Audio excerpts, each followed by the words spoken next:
పాలకూర చిగురు పెట్టి చేసిన పప్పు. మరిల్లు సునీతాస్ కిచెన్. పాలకూర చింత చిగురు పెట్టి పప్పు చేస్తున్నానండి. చాలా బాగుంటది. బాగా 2 టైమ్స్ కడుక్కోవాలండి. పప్పులోనే పసుపు వేసుకోవాలండి. మంచి కలర్ వస్తుంది పసుపు వేసుకుంటే. కొద్దిగా ఆయిల్ వేసుకోవాలి. పప్పు అనేది పొంగదండి. ఈ పాలకూర అంతా పెట్టేస్తాను. 3 కట్టలు పెట్టినానండి. పాలకూర ఎక్కువ ఉండాలి అండి. ఇది చింతపండు బదులు చిగురు పెట్టుకుంటున్నాను పప్పుకి. చాలా బాగుంటది. ఎర్ర చిగురు అండి ఇది. పప్పు పెట్టేస్తున్నానండి. ఆయిల్ వేస్తే మనకు పప్పు అనేది పొంగిపోదండి.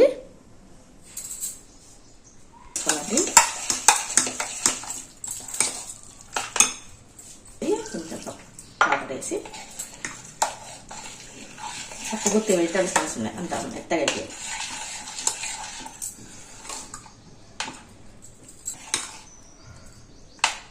బాగుంటుందండి.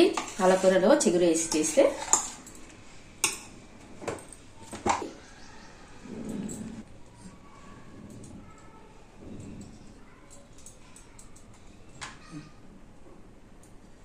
ఉప్పండి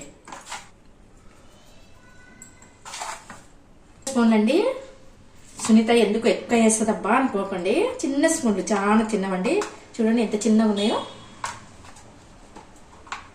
నలిచేయాలండి. చాలా బాగుంటుంది.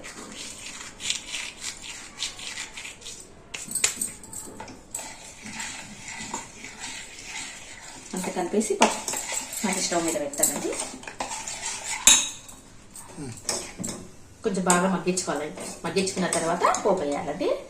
నేను ఎప్పుడైనా పప్పులో డైరెక్ట్గా వేయండి ఉప్పు కారము. ఎంపేటప్పుడు ఉప్పు కారం వేసి మళ్ళీ మగ్గిస్తాను. పప్పు ఎంపకుండానే మెత్తగా అయిపోయింది. ఇట్లానే ఉండాలండి మాకు అండి.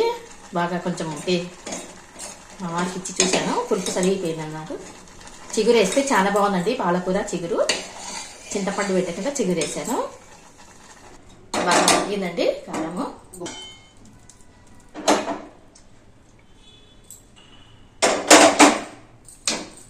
అయిపోయిందండి. పోపు వేస్తాను.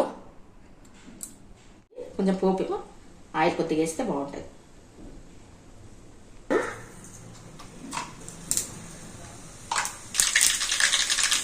లేదండి కరివేపాకు నిండుకుంది.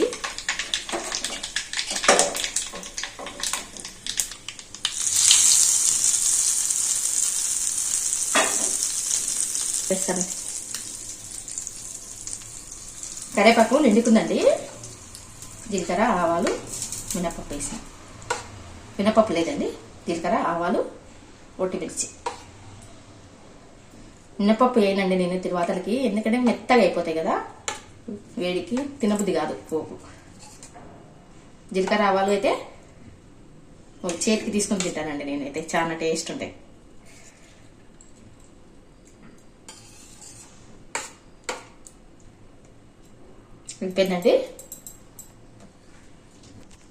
అయిపోయిందండి పప్పు. పాలకూర చిగురు వేసి చేసిన పప్పు.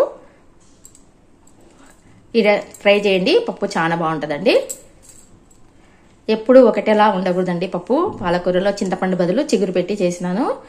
చాలా బాగుంటుందండి. ఇంతకుముందు చేశానండి ఒకసారి, మళ్ళీ ఇప్పుడు చేశాను. చాలా బాగుంది. మీరు కూడా ట్రై చేయండి. Thank you for watching. Like, share, subscribe. ఉంటానండి. బాయ్.